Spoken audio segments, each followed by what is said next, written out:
چیزی از توشون برداشته شده به قول گفتنی. این یکی از متداول‌ترین مثال‌های مرکز جرم هست. مثلا شما فرض بفرمایید که یک دایره‌ای دارید، قسمتی از این دایره چیکار کردن؟ گاز گرفتن، در آوردن، کندن به قول گفتنی. پدر این هست که مرکز جرم قسمت باقی مونده رو شما چیکار بکنید؟ شما به دست بیارید. پس الان صورت مسئله این هست که من یک دایره‌ای دارم، قسمتش رو گاز گرفتم، قسمتش رو از توش چیکار کردم؟ در آوردم.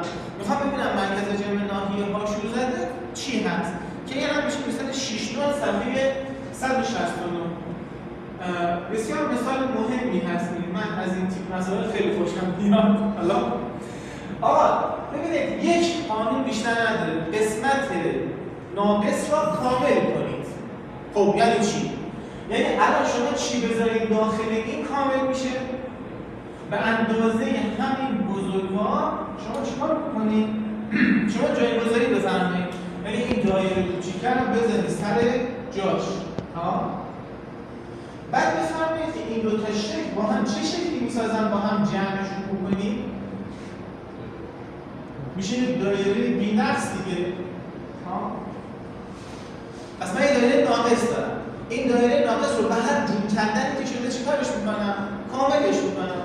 وقتی که با این اضافه بکنید در نهایت یک دایره چی به دست میاد؟ بی‌نقص. سوال بفرمایید که فرض بفرمایید این شکل یک، این شکل دو و این هم شکل کل. از این سه تا شکل مرکز جرم کدومش رو دارید؟ شکل دو و کل. مرکز جرم دایره وسطشه، اشکال نداره. این مرکز جرم دو و این هم مرکز جرم این دیگه. درسته؟ مرکز جرم دو، مرکز جرم کل. خب عرضم به خدمتتون که آدرس بدید، فرض بفرمایید که این شعارش چی باشه؟ آل باشه. اون وقت مرکز جرم این x2 و y2 چنده و مرکز جرم کل چنده. علما x کل دایره و y کل دایره چند میشن؟ 0 و 0 دیگه، یعنی مختصاتش میشه چند؟ میشه 0 و 0. x2 و y2 شما چند میشن؟ x2 شما خب آر دوم یا منفی آر دوم؟ منفی آر دوم، چون افتاده این طرف دیگه، افتاده این سمت.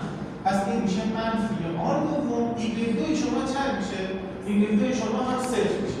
از طرفی شما x1 و y1 را ندارید. x1 و y1 را ندارید. خب پدر چیه؟ آقا بفرمایید که این فرمول به چه معنی است؟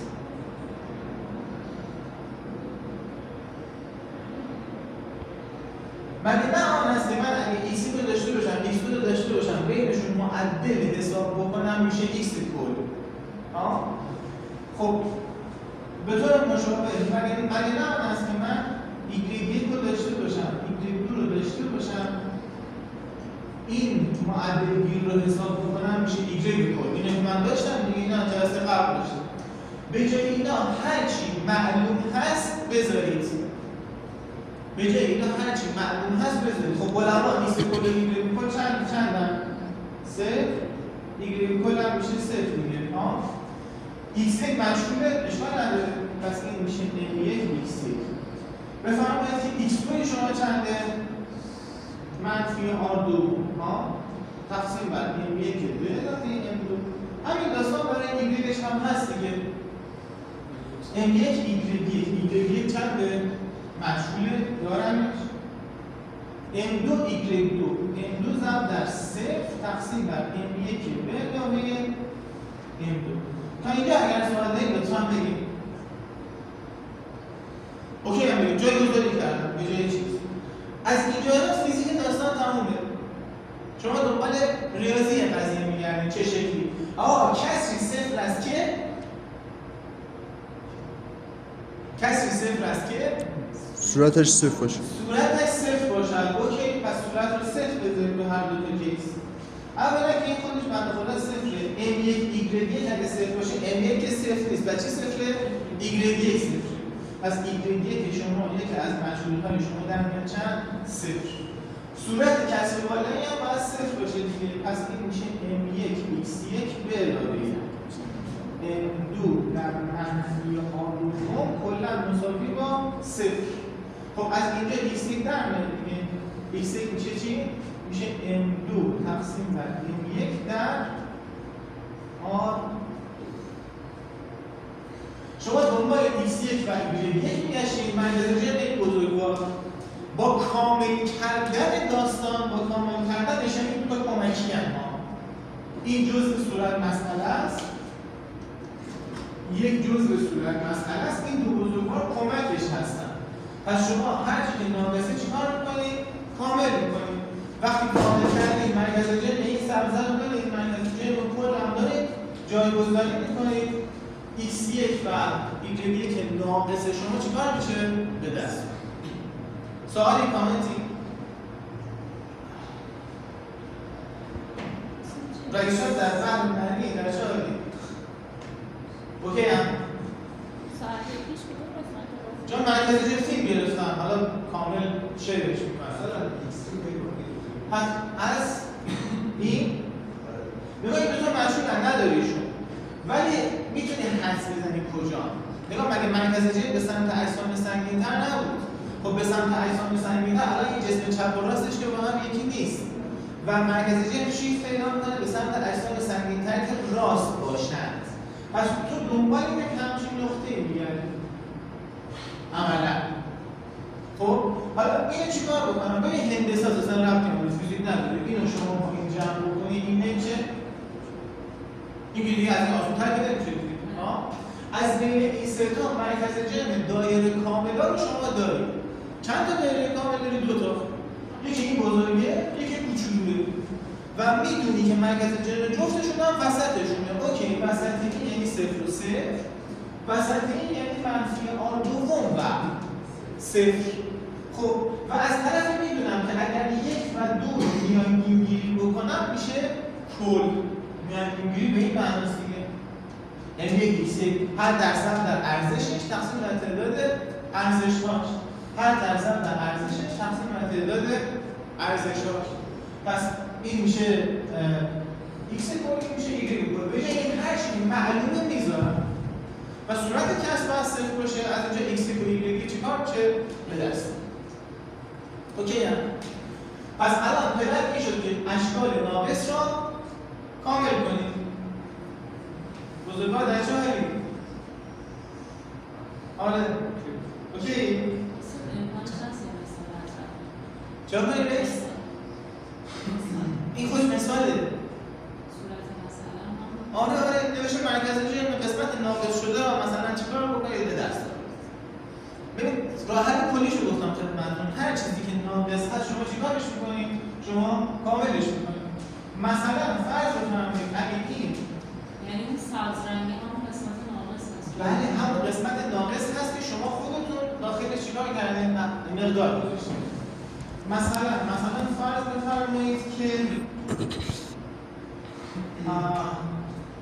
مثلا بخوایم اذیتتون مثلا شما اینجا مثلث بدید از این مثلثه مثلا چجوری بتونید یک دایره در یک نیم دایره در دیگه از این بدتر که نمیشه. خب این با چی کامل میشه آقا؟ اینو شما باید همون نیم دایره ها رو بذارید سر جاش دیگه. پس بفهمید اگه این دایره رو بذارید این هم محورشه دیگه. این محور این هم تو کتاب هم نیست. خب اینو شما نیم دایره رو بذارید سر جاش به چی میرسیم بالا ها؟ ببین مثلث کامل دیگه. خب پس اینو اگر نیم دایره رو بذارید سر جاش به چی میرسیم؟ یک مثلث کامل. خب بفرمایید که ما جلسه قبل مرکز جمع مثلث رو نداشتیم. A7 و B7 شد دیگه. پس شما x کل رو دارید A7 و ببخشید B7 اگه این B باشه این هم A باشه. y کل هم دارید چند؟ A7 و B7 بود. برای نیم دایره جلسه قبل شما از دوران استفاده کردیم دیگه. مرکز جمعش رو دارید دیگه. مرکز جمعی چی شد؟ خب ایگرگش، ایکسش نگاه کنید این منفیه. مثلا فرض بفرمایید که این تیکه باشه B، این تیکه باشه A، مثلث دیگه، این تیکه هم مثلا باشه A. الان این چی میشه؟ این میشه R دوم دیگه. پس X شما، X2 شما میشه منفی R دوم، Y2 شما. اینو میچرخونید میشه 4 روی 3 در R دیگه. با اون قضیه‌ای که بهتون یاد دادم. پس این میشه 4 روی 3 در R. منتها آرتون چیه؟ R دومه. درسته؟ چون شعاع دایره است. از دور پلن برای اون روزه‌ای که مد نظرم مهیاست. x1 و y1 رو ندارید، x2 و y2 رو دارید، x کل و y کل رو هم دارید. از دور نمیگه x1 نمیدارید تا آخر. و پلن اینه که شما چی رو به دست بیارید؟ شما x1 و y1 رو به دست بیارید. این هم چیزی باحالی شده، این هم جالب شد.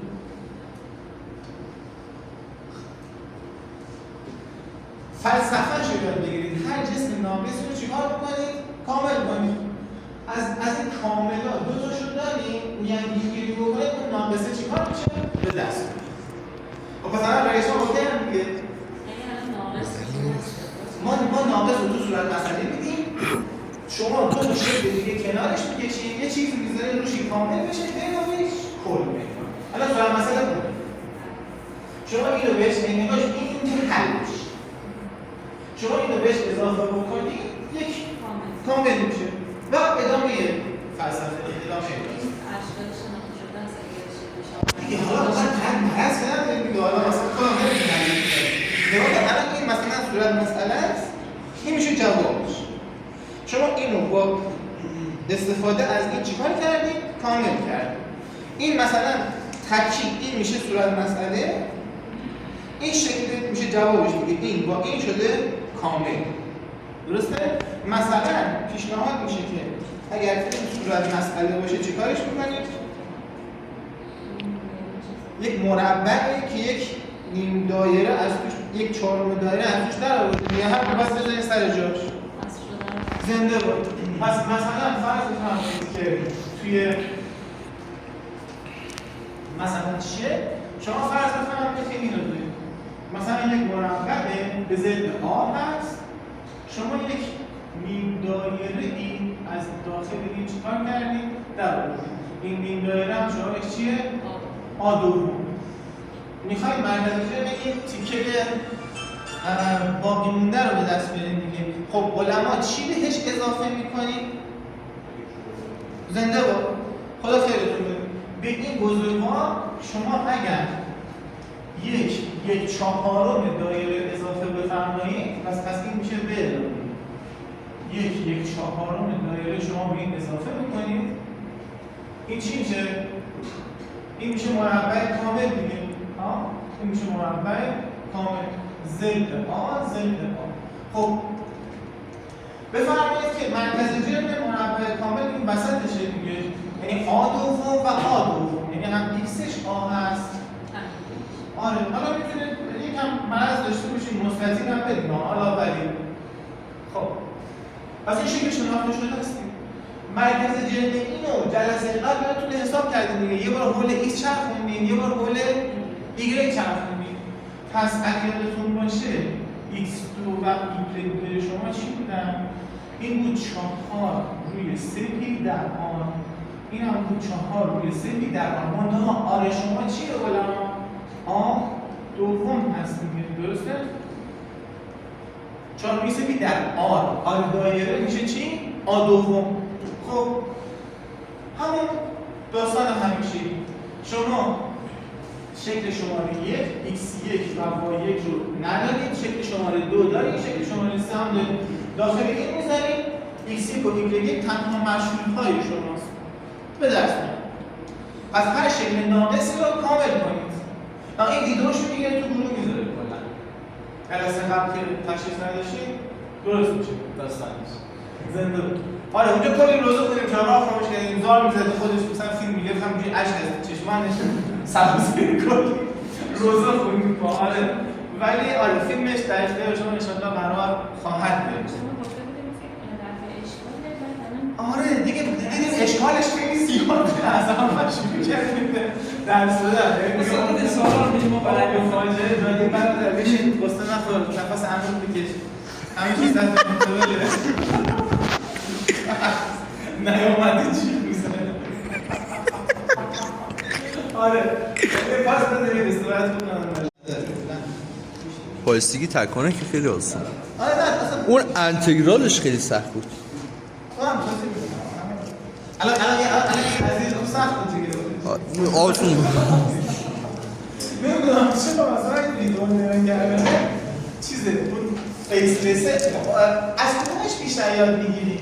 اونی که سر کلاسه یا اون ویدیوهایی که بدون سر کلاسه چیزه بدون فیسه نه اون با چون فیسه بدون فیسه سعی می‌کنی که کمک به این سر کلاسه باشه عملا حالا چون اون کتاب همونجوریش خودش ازش ویدیو شده بگیم بردیشون استادش هم ببخشیشم میفهمدی؟ من از اتک میشه چیز کردم پس بگیم که سر کلاسه چیستن رئیشان کلی روزه خوندیم ویدیو ضبط کنه برادر تو گروه میذاریم حالا خب الان میتونی شروع کنیم شروع کرده خوشه خب هیچی دیگه بس من حرفی نمیداریم خدمت شما که آقا میگن که قانون اول نیوتن یادتون میاد میگفتیم که اگر به جسم نیورون وارد نکنی طفلک همینجوری سر جاش باقی میمونه خب حالا سوال اگر این همینجوری سر جاش باقی بمونه آیا مرکز جرمش عوض میشه جاش؟ نه دیگه پس شما میگید اگر اف خارجی اف اکسترنال صفر باشه مرکز جرمی این بزرگوار که جاش عوض نمیشه دیگه چون ساکنه مثلا خب این یک مدل دیگه هم میتونید توصیف بکنید اسمش میشه قانون پایستگی مرکز جرم یعنی چی میگه؟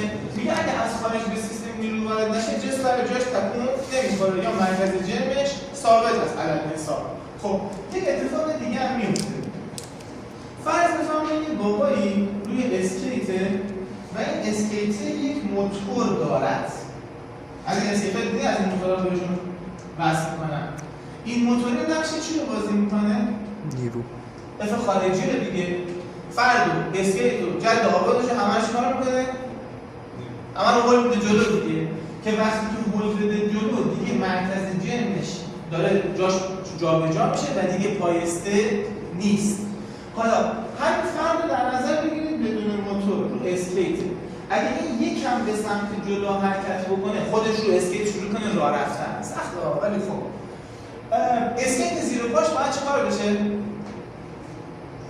هول بده به سمت عقب انگار خب چرا این همچین اتفاق میفته؟ یا معمولا مثلا یک فرد داخل قایق این خودش به سمت جلو گام برداره قایق زیر پاش چیکار میشه؟ به سمت عقب این ما بهش میگیم قانون پایستگی مرکز جرم میگه آقا شما از خارج به سیستم نیروی وارد نشدید پس مرکز جرم این باید سر جاش بمونه پس اگر این آدم رفت جلو اسکیت باید بره عقب که جای مرکز جرم عوض نشود خب شما به همچین داستانی میگید قانون پایستگی مرکز جرم حالا مرکز جرم رو دارید دیگه مثلا فرض بفرمایید m1x1 m2x2 روی m1 به علاوه m2 این مثلا مال قبل از حرکت کردن خب بعد از حرکت کردن جای x ها عوض میشه دیگه پس میشه m1x بریم m2x بریم مال m1 به علاوه m2 این مال بعد از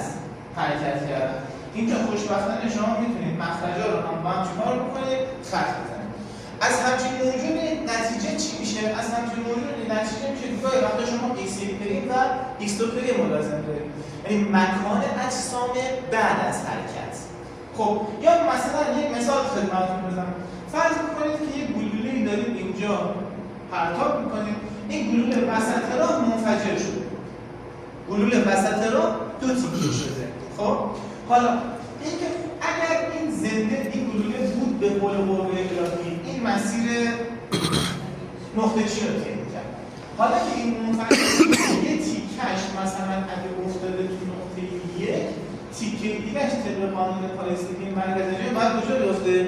قبلش بیفته تو نقطه دو بیفته که مرکز جرم این دو بزرگوار سر جاش باشه. از این شما چه استفاده می‌کنید؟ هواپیمایی که تیکه پاره میشه رو فضل پروردگار.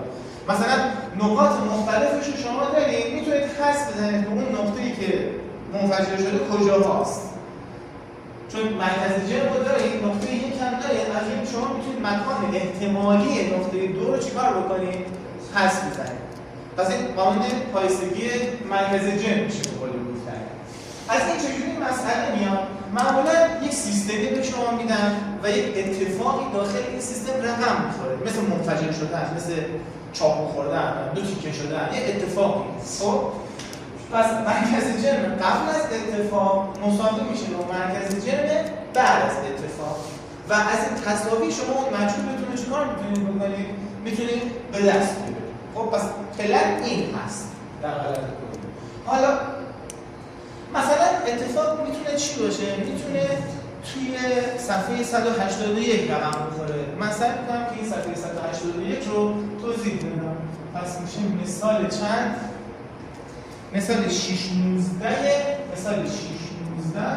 صفحه 181.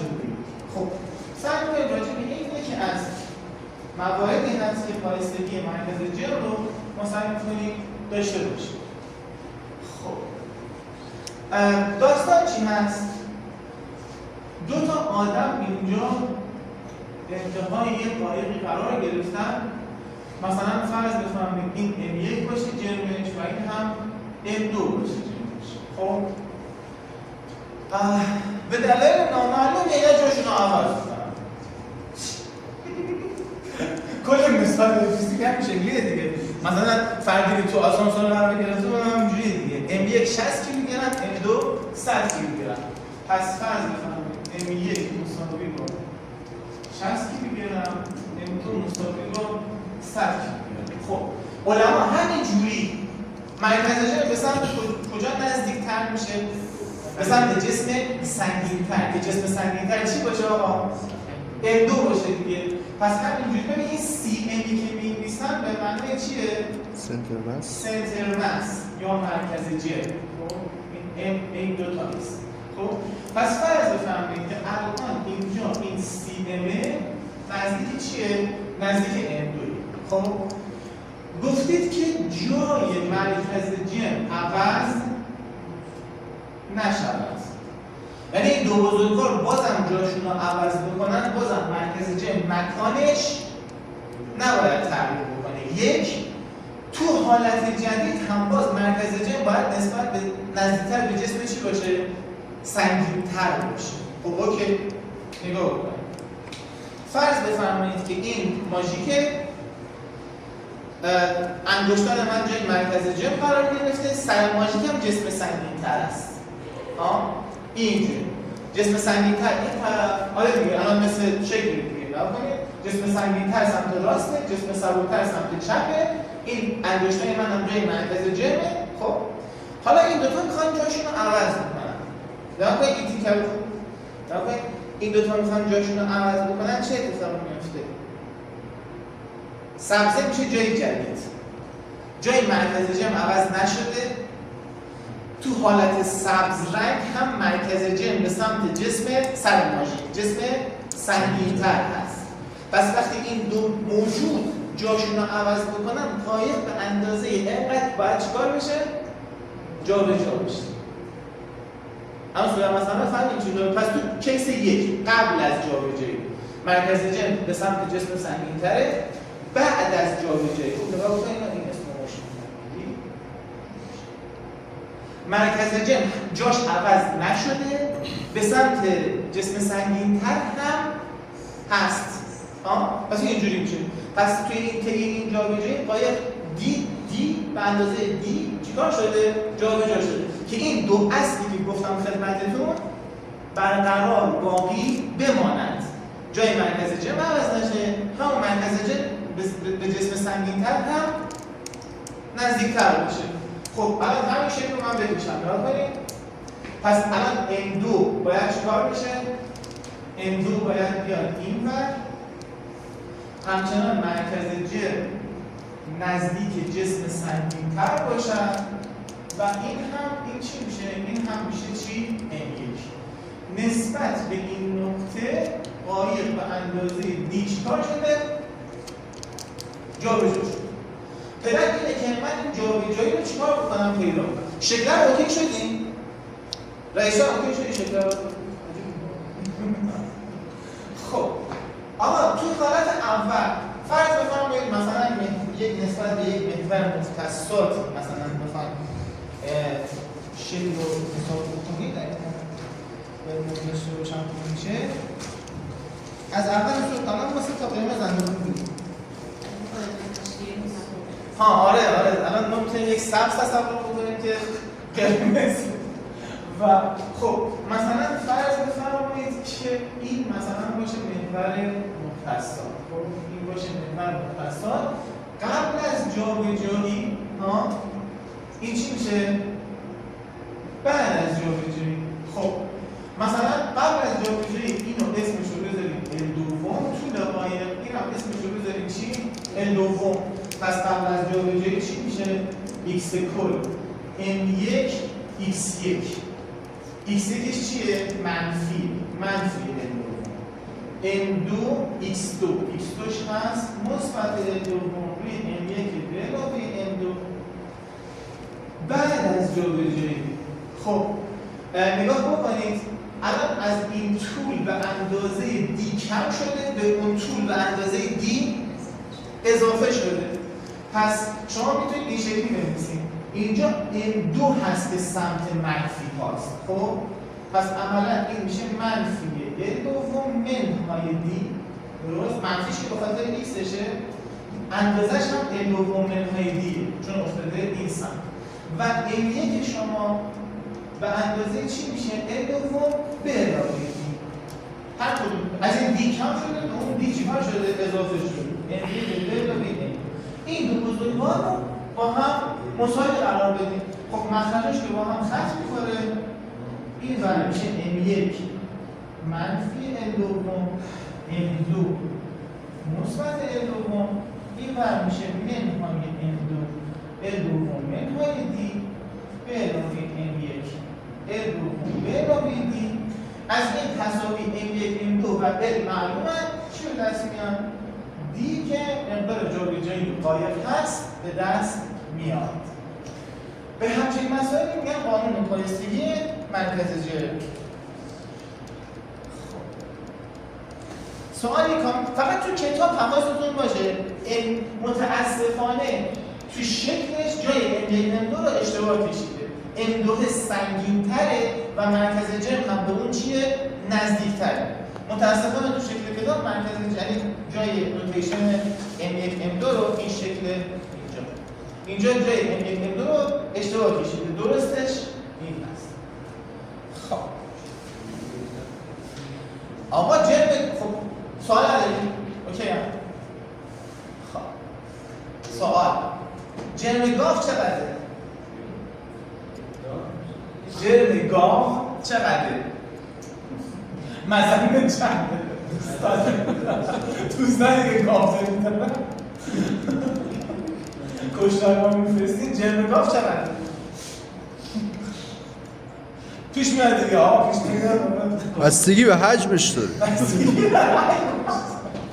فلسفیش کردیم یک تن به بالا دیگه اون کوچولو موچولاش یک تن هم دیگه تا 2 تن و دیگه به بالا هم انشالله داریم دیگه. خب اینو سوال علیه تمامش کنم عکسی چیزی آره. پس الان علیه حساب من فعلا اینجا بنویسم جرمگاه 2000 تقریبا کیلوگرم. سرعتش چقدره؟ فرض کنید گاو عصبانی شده به سمت شما در حال حرکت هست. مثلا با چه سرعتی حرکت بکنه منطقیه؟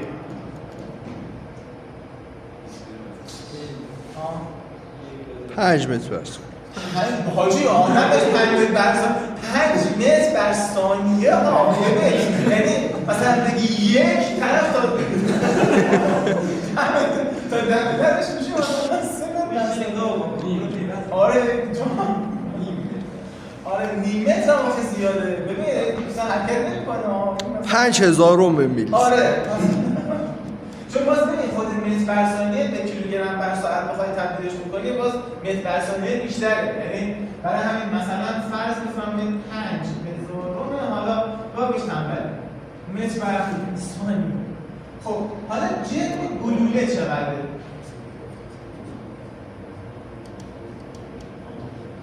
برعکس دیگه تقریبا مثلا من بگم مثلا 5 گرم 5000 مثلا چی کیلوگرم و سرعتش چقدره؟ مثلا حالا یکم هی بیشتر بکنم چی 2000 متر بر ثانیه. این گاو و گلوله به هم بخورن چیکار میشه؟ جرم کمتر رو گلوله با چی جبران میکنه؟ با سرعت زیادتر. زنده کنید. مثلا ممکنه از خودتون سوال کنید تو فوتبال آمریکایی‌ها این مدافعا وزنشون چقدره؟ 2000 نیست. مثلا تقریبا 200 کیلوگرم میشه دیگه. بزرگوار مثلا 2 متر قدشه که 200 کیلو هم وزنشه. اون مهاجم کوچولویه وزنش چقدره؟ 120. یعنی کوچولوهاشون 120 راحت وزن دارن. بعد این بزرگوار چطوری میخواد مثلا با اون رقابت بکنه؟ با سرعت بیشتر. پس وقتی که به هم میخورن شما جرم کمتر رو میتونید با چی جبران بکنید؟ با سرعت بیشتر. پس شما به این مفهوم میرسید به اسم تکانه فاصله ضرب جرم ضرب در سرعت. فاصله ضرب جرم ضرب در سرعت رو شما اسمش رو میذارید تکانه. حالا این تکانه کجای فیزیک سر و کله‌اش چی میشه؟ پیدا میشه. الان تو برخوردها دیگه الان مثلا شما برخورد چی رو دیدید؟ گاو و گلوله رو دیدید. برخورد دو تا آدم توی فوتبال آمریکایی رو دیدید. برخورد یک ماشین رو مثلا با چی دیدید؟ با کامیون دیدید. اونی که جرمش کمتره سرعتش چیه؟ بیشتر. خب آقا قانون دوم نیوتن چیه؟ جان؟ حالا راجع به صحبت می‌کنیم کاملا. الان قانون دوم نیوتن رو به من میتونید بگید چی شده؟ F مساوی با MI درسته؟ و شتاب هم چی میشه؟ DV به DT. خب یک بزرگواری میاد پیشنهاد میکنه آقا من میتونم قانون دوم نیوتن یه مدل دیگه بنویسم. میگید بفرمایید. میگه آقا من پیشنهاد میکنم قانون دوم نیوتن این فرمی رو بنویسیم. تغییرات تکانه بر حسب زمان. خب الان علل حساب من میخوام ببینم این شکل با شکلی که شما تو فصل 4 داشتین یکی هست یا نیست. خب اوکی. اینو می‌نویسین تغییرات تکانه بر حسب زمان. علما مشتق حاصل ضرب چی میشد؟ مشتق اول در دوم، مشتق دوم در اول. اوکی. پس این میشه مشتق اول در دوم، اول در مشتق دوم. بفرمایید که این دو بخش رو با هم مقایسه می‌کنید. سبزا یکی نیستن. پس این چیه؟ اگه این نباشه ما به همون شکل کلاسیک F مساوی با MA میرسیم دیگه. خیلی خوشمزه میشه. پس این سر کلش کی پیدا میشه؟ نگاه کنید توش چی داره؟ DM به DT. این یعنی چی؟ جرم بر زمان. تغییرات جرم بر حسب زمان. میتونید چند تا مثال بزنید راجع به این؟ همون گاو و سرعتش. جان؟ همون گاو و سرعتش که میره. نه همون گاو در حال خوردن باشه. چی شد در جرمش بر حسب زمان چیکار میشه؟ زیاد میشه. بعد تو کیس بعدی کله رو گاو رو ببرید چی میشه؟ خون فواره میزنه دیگه همه جا مثلا. بعد تغییرات جرمش بر حسب زمان چی میشه؟ کم میشه. شما رژیم میگیرید. جرمتون بر حسب زمان چی میشه؟ کم میشه. گاو رژیمی. حالا فقط نسبت دیگه. آره. خدای نگرده مثلا. آره مثلا یکی گلوله میخوره به جگرش که همینجوری خون داره ازش میریزه دیگه. یه کیسه شنی که سوراخ شده. همینجوری داره شن ازش چیکار میشه؟ خارج میشه. اینا همشون ماشین، اتومبیل حجم بنزین داخل باتش چی میشه؟ کم میشه. موشک حجم سوختش چیکار میشه؟ کم میشه. شما به همه اینها چی میگین؟ میگه سیستم هایی با جرم متغیر. این جرمشون داره چیکار میکنه؟ تغییر میکنه. آقا پس دو تا حالت داره. اگر سیستم جرمش متغیر بود به این بزرگوار شما میگید قانون دوم نیوتن. اگر جرم سیستم ثابت بود شما به F=ma میگید قانون دوم نیوتن. کما که اگه dN به dt صفر بشه شما برمیگردید به تعریف چیتون؟ به تعریف قبلیتون. اوکی هم؟ اوکی رئیس؟ خب حالا این چی میگه این جدیده؟ میگه آقا نیرو باعث تغییر چی میشه؟ نیرو باعث تغییر تکانه میشود. مثال آقا این سرعتش چقدره؟ کلا صفر دیگه. میتونی چرخی؟ من بگیری؟ آره این هم سرعتش صفر دیگه. شما قرار این قولش بدین چیکار میشه؟ سرعتش تغییر میکنه. چی باعث تغییر سرعت جسم شده؟ نیروی خارجی. پس میگه نیروی خارجی باعث تغییر تکانه یک چی میشه؟ یک سیستم میشه دیگه. درسته؟ و شما اسم این رو میذارید قانون دوم نیوتن. اوکی شدید؟ زنده. خب پس عرضم به خدمت شما که اگر نیروی خارجی صفر باشه چه اتفاقی میفته؟ مشتق به یه چیزی میشه صفر دیگه و این چیز چی میشه؟ ثابت حرکت میشه. یعنی اگه من به این بنده خدا نیروی وارد نکنم این تا ابد سر جای خودش باقی میماند. تکانه قبلی صفر شد، تکانه بعدش هم چی میشه؟ صفر میشه. میشه قانون اول نیوتن. اگر به جسمی نیروی وارد نشود تا ابد سر جای خودش ساکن میماند. بعدش هم هست داشته با سرعت حرکت میکرده. حالا اینجا استکاکی که شما میگی، استکاکی که میگی نقش نیروی چی رو بازی میکنه برادر؟ نقش نیروی خارجی رو بازی میکنه. این استکاک باعث کاهش چی میشه؟ کاهش سرعت شما میشه. یعنی استکاکی باعث تغییر تکانه میشود. و اگر آن استکاک صفر باشد شما سرعت نه کم میشه نه زیاد. و با همون سرعت به حرکت خودتون ادامه میدید. از دوباره قانون اول، قانون اینرسی. اگر از خارج به جسم نیروی وارد نشود جسم با همون سرعت قبلی به خودش به حرکت ادامه میدهد. خب ببینید تکانه ثابته یعنی چی؟ یعنی تکانه قبل از یک اتفاق مساوی با تکانه بعد از یک اتفاق. تو کیسی که شما بنده خدا رو شوت کردی اتفاق چی میشه؟ شوت کردن. مثلا اگر بابت تو شوت کردن شما تکانه چیکار میشه؟ تغییر میکنه. ولی مثلا فرض بفرمایید که یک تفنگ داریم که میخوایم اینو شلیک بکنیم. این میشه قبل از شلیک یه گلوله توی تفنگ هست. این میشه قبل از شلیک کردن. بعد از شلیک کردن چی میشه؟ بعد از شلیک کردن گلوله به سمت جلو حرکت میکنه، فرد و تفنگ به سمت چی حرکت میکنن؟ عقب. پس این میشه قبل از شلیک. این دو بزرگوار میشه چی؟ بعد از شلیک. بعد اون وقت میگی چی؟ اگر از خارج نیرو صفر باشد تکانه قبل و تکانه بعد چی میشه؟ مساوی میشه. حالا من سعی کنم یک مدل دیگه هم اثبات کنم جالب خواهد بود. آقا قانون پایستگی مرکزی جرم دیگه بهتون میاد. چی بود؟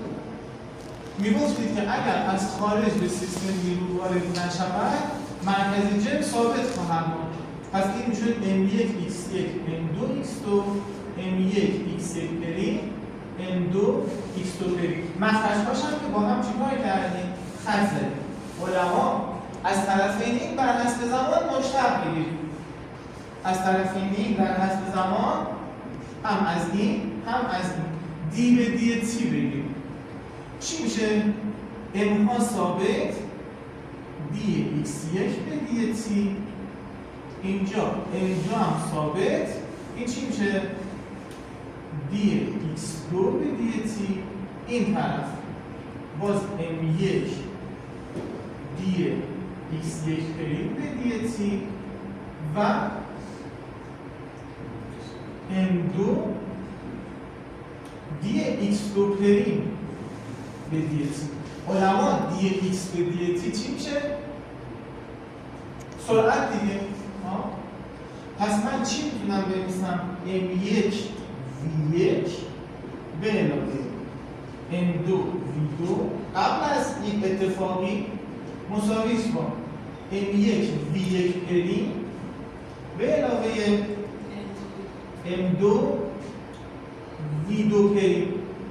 خب این میشه تکانه قبل از یک اتفاق، این میشه تکانه بعد از یک اتفاق و این دو بزرگوار با هم چی هم؟ این دو بزرگوار با هم مساوی هم. پس ببینید تمام ببین شما چی میگیم؟ میگیم پایستگی تکانه. خب یک تمام قوانین پایستگی چی دارن؟ علمای اگر اف خارجی صفر آنگاه مرکز جمع پایسته است. اگر اف خارجی صفر آنگاه تکانه پایسته است. اگر تلف نداشته باشید آنگاه انرژی پایسته است. پس تمام قوانین پایستگی چی دارن؟ یه اگر گنده دارن اولش.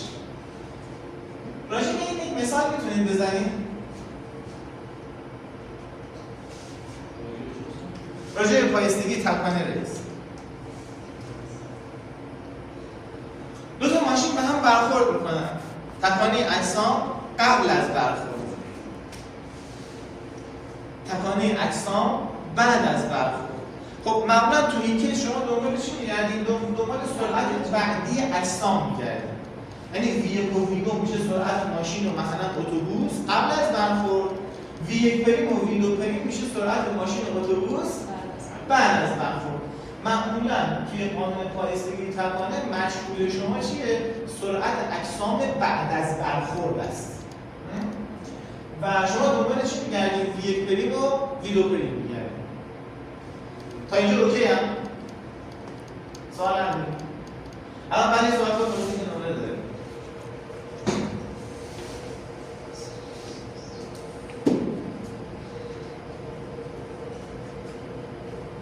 و سوالش هم بیشتر ریاضیه.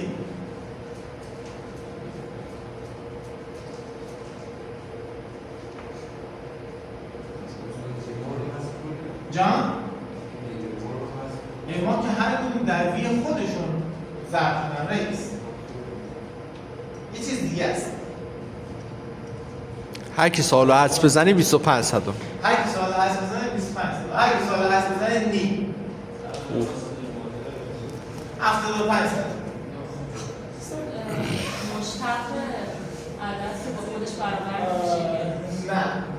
75 صدم شد یک. یعنی هیچ ایرادی نداره این تصمیم. نه اوکی.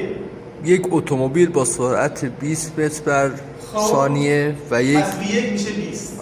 اتومبیل دیگر با سرعت 30 متر بر ثانیه سر چراغ قرمز با هم دیگه برخورد میکنن.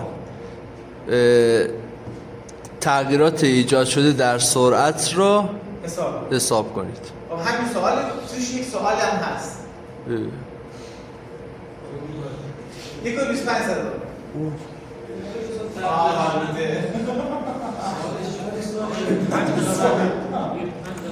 سوالش این هست که شما یک معادله دارید ولی دو تا مشغول. مشغول‌های شما چیان؟ V1 پریم و V2 پریم هستن. به قول آقا همه رو درست گفتی آخر شدن. 75 صدم تا اینجا اومدیم دیگه استاد بس. یکیش 20 یکیش 30 اوکی.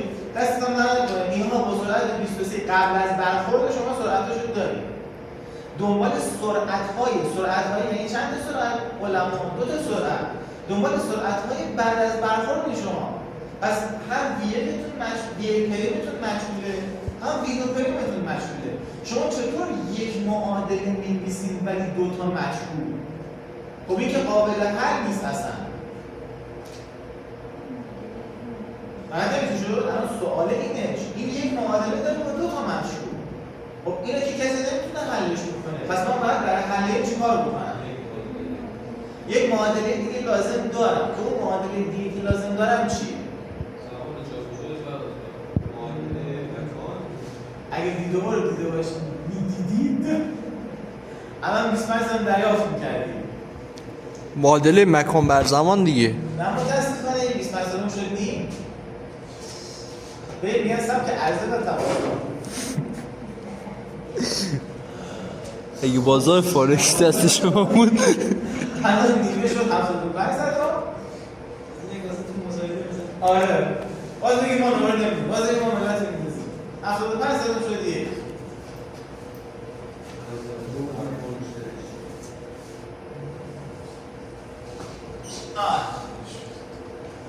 من تا وقتی که می‌نویسم سرعت‌های بعد از برخورد رئیس. ببین جایی بعد از برخورد میره تو پایستگی تکانه. میدونی چرا؟ چون شما اگه یاد باشه نگاه تکانه هست که شما جابجایی دارید. سرعت‌های بعد از برخورد ببخشید پایستگی مرکزی چرمنده. جابجایی میره تو پایستگی مرکز جرم، جایی که مرکز جرم قبل و بعد با هم مساوی. سرعت‌ها میره تو پایستگی تکانه، جایی که تو دنبال سرعت‌ها می‌گردی. انتگرال نمیشه؟ نه متأسفانه. قانون پایستگی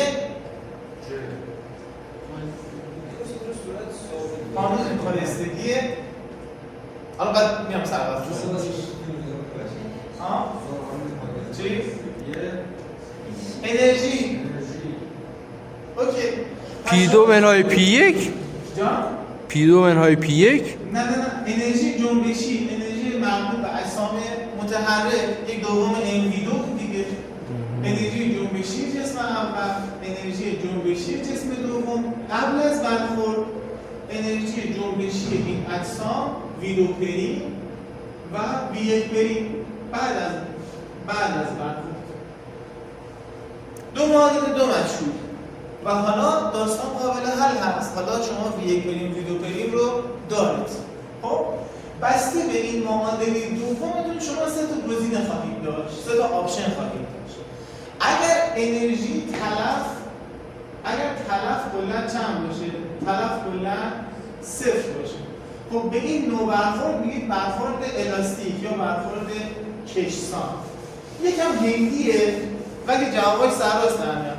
امکان نداره شما کله دو نفر با هم بکوبید این کله هاشون گرم نشه. یا امکان نداره دو تا ماشین به هم تصادف بکنن این ماشین ها موقع تصادف بدنشون گرم نشه. پس قسمتی از انرژی صرف چی میشه؟ گرما میشه. پس اگر تلف نداشته باشین اینو شما بهش چی میگید؟ میگید برخورد غیر الاستیک یا غیر کشسان، ناکشسان. یک حالت دیگه هم هست که ذرات بعد از برخورد به هم چیکار میکنن؟ به هم میچسبن. مثلا میتونید مثال بزنید؟ آره دیگه آره یکی داره رد میشه مثلا آدم سر تپ میزنه پس کلش چی میشه؟ ذرات بعد از برخورد به هم چیکار میکنن؟ میچسبن. یکی داره با فرقون راه میره شما خودتون می‌ریزید تو فرقون. منطقیه دیگه. یک گلوله به جیگر یکی می‌خوره. قبل از برخورد گلوله فرد. بعد از برخورد گلوله با فرد چی میشه؟ یکی میشه دیگه. ذرات بعد از برخورد به هم میچسبن. پس بیسین شما سه تا گزینه خواهید داشت. تو گزینه اول که الاستیک هست همین داستان پایستگی تکانه پایستگی انرژی. تو گزینه دوم شما پایستگی تکانه رو دارید، فقط اینجا پایستگی انرژی گرمای تلف شده هم دارید و تو گزینه سوم فرقش اینه. نگاه بکنید این ذرات قبل از برخورد وقتی به هم بچسبن چی میشه؟ این میشه ذرات بعد از برخورد. خب الان باید این سوال بکنیم. جان؟ آره از دوربین اشاره می‌کنم M2 هست. وقتی که ما رنگ سبز رو قرمز می‌بینیم دیگه موتوری. آره دیگه جز بعد رئیس جان یک سوال، الان چوب بیسبال با توپ که برخورد میکنه ناکشسان.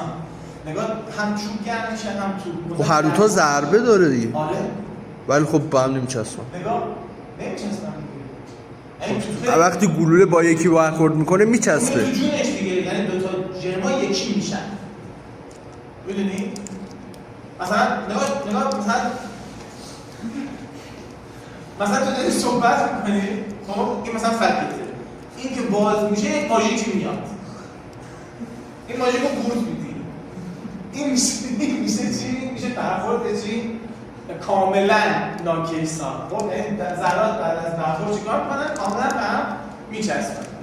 اگه میخوایم با صحبت نکنیم نه آقا مثال میزنم شاید براتون. یکی داره رد میشه یه چاقو بهش میزنیم، چاقو تو جونش گیر میکنه. منطقیه دیگه. خفگیر مثلا. این میشه برخورد کاملا ناکیسان. ناکیسان یکم دردناکه دیگه، یا گلوله به فرد میخوره یا چاقوی تو قلبش میکنه، اینجوری میشه دیگه. خب یک سوال برای این خطه باید بپرسیم. همین خط آخری. پس کشسان شد بدون تلف پایستگی تکانه پایستگی انرژی. ناکشسان شد با تلف پایستگی تکانه که پایستگی انرژی یک کیلو همینجا داره و کاملا ناکشسان هم ذرات بعد از برخورد به هم میچسبن. سوالتون میتونه این باشه که استاد چرا شما پایستگی انرژی رو برای آخریه دم میشونید و بعد من باید چی جواب بدم؟ جان؟ انرژی اصلا خب اوکی تو مثلا کیس اولی هم که الاستیک بود انرژی طرف نمیشه ولی دو تا معادله داشت رئیس. چرا اینجا یک معادله دارم؟ چند تا مشغول داریم؟ یک. چند تا معادله لازم داریم؟ یکی. آقا مگه ذرات بعد از برخورد به هم نمیچسبن؟ وقتی که به هم میچسبن یک سرعت واحد خواهند داشت دیگه. یکی میشن. پس یک سرعت پس دیگه شما V1 و V2 ندارین، V1 بریم و V2 بریم. شما فقط چی دارین؟ فقط یه V پریم دارین. که این V پریم هم مال یک جسمه، چون دو تا جسم با هم چسبیدن یکی شدن. خب وقتی که یه دونه مشغول داریم پس از این معادله استفاده به احتیاجی به نوشتن پایستگی انرژی شما ندارید. از هم پایستگی تکانه کار شما رو چیکار میکنه؟ راه میندازه. خب سوال چی؟ آره یک دقیقه پاز بده رئیس و ویدیو پریم تو به علاوه کیلو. اینجا دیگه شما کیلو چنده؟ اینجا تو بخش اول کیلو صفر. مثلا دیگه پایستگی چی داریم؟ انرژی داریم. بیس پایستگی انرژی شما سه تا گزینه خواهید داشت. این میشه گزینه اولت کشسان، گزینه دومت غیر یا الاستیک، غیر الاستیک و گزینه سوم کاملا ناقص. فقط تو گزینه سوم باز تلف نداریم، فقط ذرات بعد از برخورد چیکار میکنن؟ ذرات بعد از برخورد به هم میچسبن. پس یک مسئله به سه تا داستان تعریف میشه.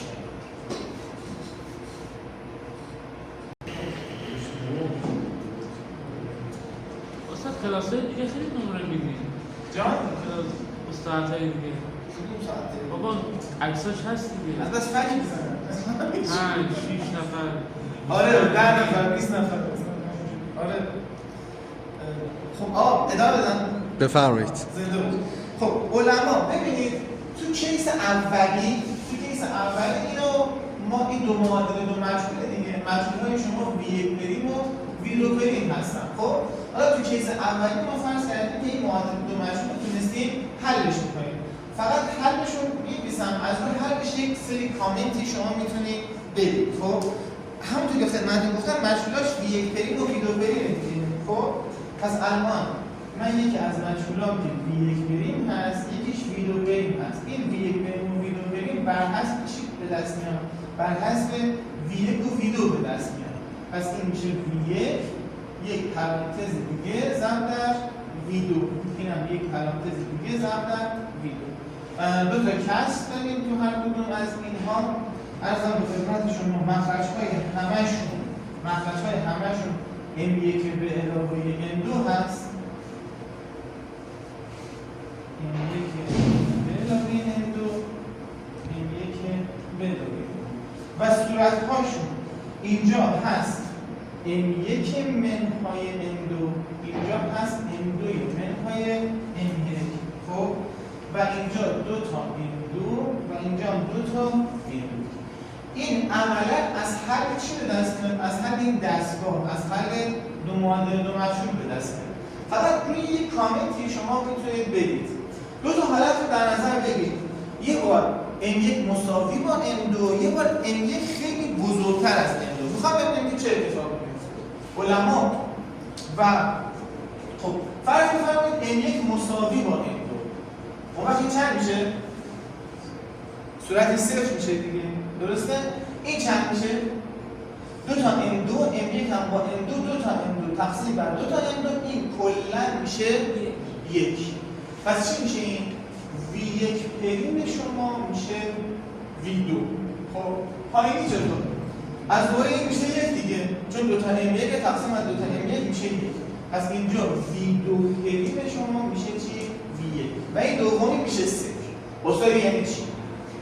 یعنی نگاه پریم ها مال بعد از برخوردن، بدون پریم ها مال قبل از برخوردن. یعنی چی؟ یعنی سرعت 2 خودشو داده به چی؟ به 1. مثال میزنم خدمتتون. این ساعتایی دیدین که پاندولی هست چند تا گلوله با همن، دیدین که چجوری کار میکنن دیگه؟ چجوری کار میکنن اینا؟ مثلا چند تا گلوله آویزون هم شما اینجا دارید ها.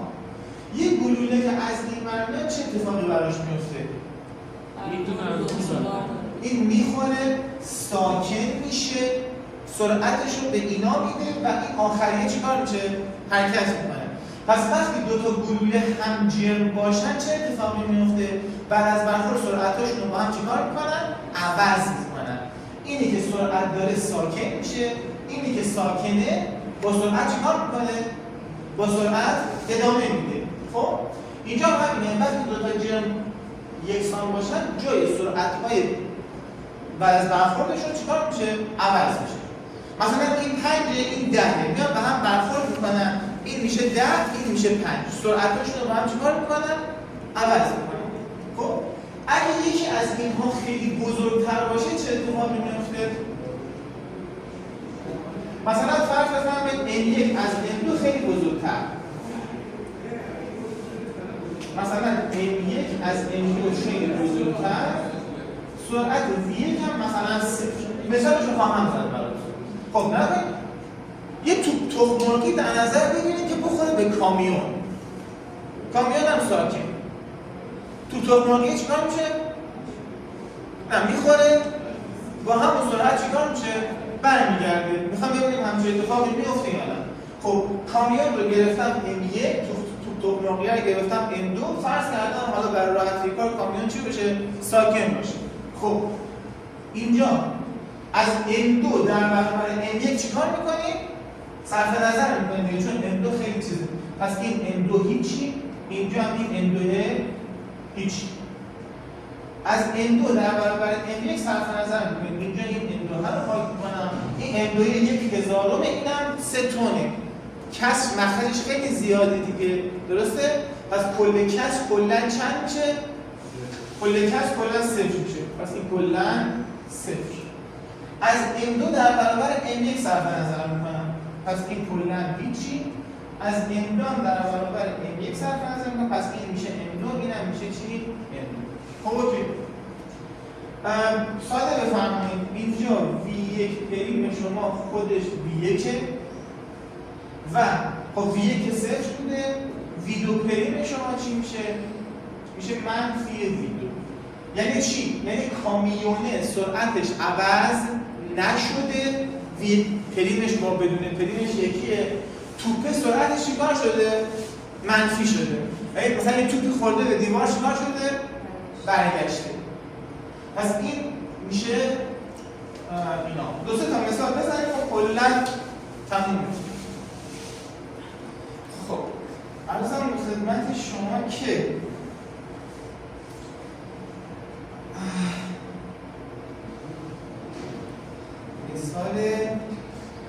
مثال 627 رو یک نگاهی میخوام بکنیم ببینیم که چجوری میشه حلش کرد. مثال 627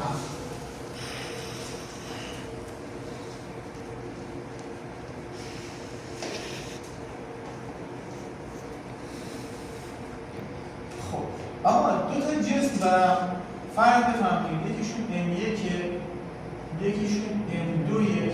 این بین این دوتا یک فنر فشرده شده هم دارم، اینا هم فنر فشرده کردن، این دوتا هم به هم گره زدن. خب این دوتا دارن حرکت میکنن، این تنابه پاره میشه. تنابه که پاره میشه m1 با سرعت v1 بریم از این طرف گیره، این هم فنر باز شده، m2 هم با سرعت v2 بریم از این طرف. تکانه انرژی قبل از خارج شدن طناب، تکانه و انرژی بعد از خارج شدن طناب. خب که قبل از خارج شدن طناب آیا این دو تا یک جسم محسوب نمیشن؟ چسبیدن دیگه. پس چی میشه این؟ این میشه M1 به علاوه M2 ضرب در V. این میشه قبل از خارج شدن. بعد از خارج شدن طناب چی میشه؟ هر کدوم به سمت خودشون میرن. پس این میشه M1 ضرب در V1 پریم. این یکی میشه M2 ضرب در V2 پریم. قبل از خارج شدن طناب، بعد از خارج شدن طناب. قبل از خارج شدن طناب شما چه انرژی هایی دارید؟ یک انرژی جنبشی یک دوم M V2 داریم، یک دوم M یعنی M1 به علاوه M2 ضرب در V2. فقط فشرده شده یک انرژی پتانسیلی چی داریم؟ یک دوم پای X2 هم داریم. خب این طرف چی؟ این طرف که فقط انرژیشو آزاد کرده. برای تک تک اینها چی داریم؟ یک انرژی جنبشی داریم. ببینید دو معادل دو مجهول. مجهولای شما میتونن V1 پریم و V2 پریم باشن و داستان رو حل کنیم. میتونن مثلا کا و چه میدونم V1 باشن، V1 پریم باشن. بسته به این که بقیه‌اش میشه ریاضی دیگه. این بقیه‌اش میشه داستان ریاضی که دو معادل دو مجهول. شما چیکار می‌کنید؟ حلش بکنید که تو کتاب براتون حل کرده. صفحه 195. خب جان از برخورد انرژی جنبشی صفر نیست. من دیگه ببین جفتشون دارن با سرعت حرکت میکنن. نه قبل از برام یکیه. نه قبل از اتفاق اینجا چیه؟ خارج شدن نخ دیگه. پس میشه قبل از خارج شدن نخ، بعد از خارج شدن نخ. خب قبل از خارج شدن نخ درسته که تناب اینجا بوده و این فشرده شده، ولی اینجا مجموعه داشته با یک سرعت v چیکار میکرده؟ حرکت میکرده. از انرژی جنبشی داره، پس تکانه هم داره. اگر با قول شما ساکن بود، تکانه قبل از خارج شدن نخ صفر بود، اون وقت نخ پاره میشد، اون از اون برمی‌رفت، اونم از اون برمی‌رفت. یعنی آره هر دو حالتشون میتونه تو صورت مسئله بده. بگه آقا من دو تا جسم رو هم تناب پیش کردم، این فنرش هم بینشون فشرده شده است و این رو میزه و این چیز نشده، این حرکت هم نمی‌کنه. یهویی نخ پاره میشه، این از این ور حرکت می‌کنه، این از این ور حرکت می‌کنه. یا مثلا فرض بفرمایید ماده منفجره هم شکلیه دیگه. قبل از انفجار تکانه‌اش صفره. بعد از انفجار که منفجر میشه هر کدوم از اجزاش به یک طرف میرن، تکانه‌شون صفر نیست. تکانه قبل از انفجار، تکانه بعد از انفجار، این دو تا باعث با هم چی باشن؟ مساوی باشن. اوکی؟ زنده بود. پس این از این یک دونه دیگه هم حل بکنیم. جان این مثال 627 بوده است. این چیزی که حل کردم مثال 627 بود. مثال 628 هم حل بکنم و کلا تموم. چشم.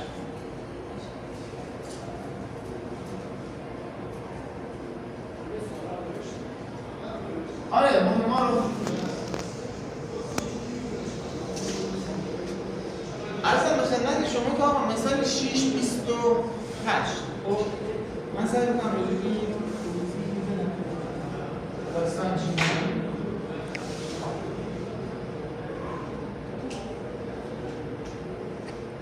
اینجا یک جسمی هست که آویزون هست.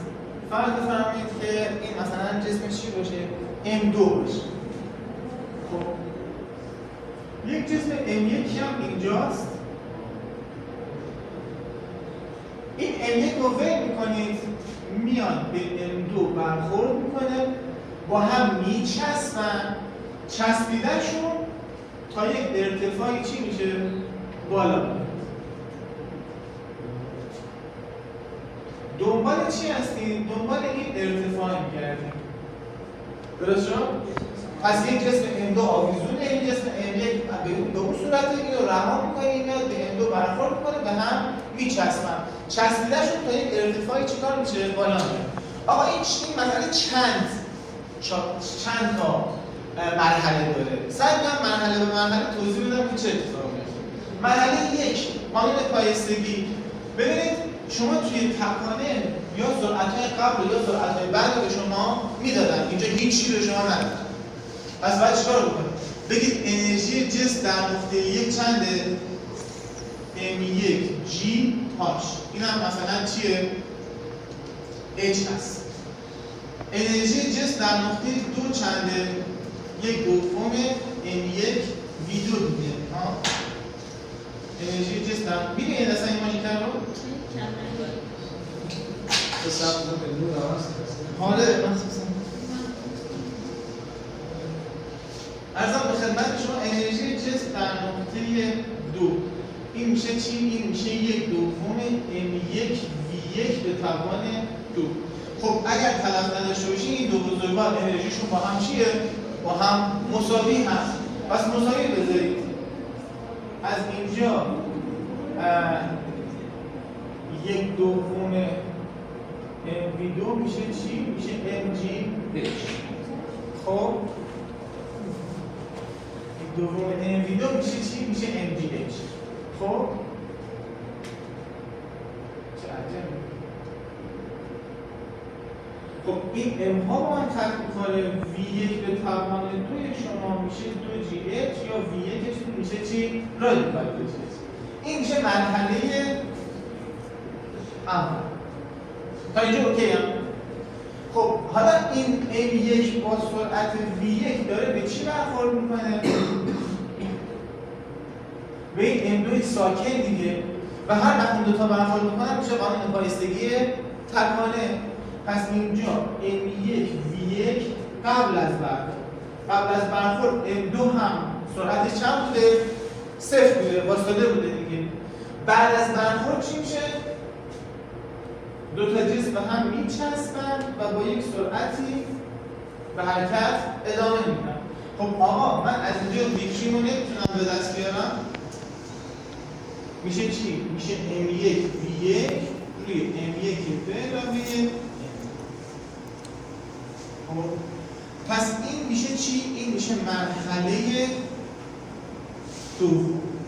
تو این دو تا مرحله اگه سوال داره لطفا بگه که بعد ادامه بده. اوکی هم تا اینجا؟ سوالی کامنت؟ سوال نداریم فهمید چی شد؟ خب مرحله سوم چی میشه؟ خب این دو بزرگوار تا یک ارتفاعی میرن بالا. پس یک دوم MV2 اینها انرژی جنبشی اینها بایستی برابر با چی بشه؟ انرژی پتانسیل MGH. M ها از طرفین خط میخورن، H شما از اینجا به دست میاد دیگه. میشه چی؟ ارزم به خدمت شما V پریم به توان 2 روی 2G. با شما اینجا V پریم رو داریم، داخلش مقدار میذاریم. پس نگاه کنید من قبل از برخورد پایستگی انرژی، بعد از برخورد بازم پایستگی انرژی و موقع برخورد نوع سوم شد. یعنی ذرات بعد از برخورد هم چیکار شدن؟ چسبیدن. پس این مسئله کلا 3 مرحله دارد. خب این دو تا مسئله که براتون حل کردم بسیار بسیار بسیار مهمه. خدا قوت.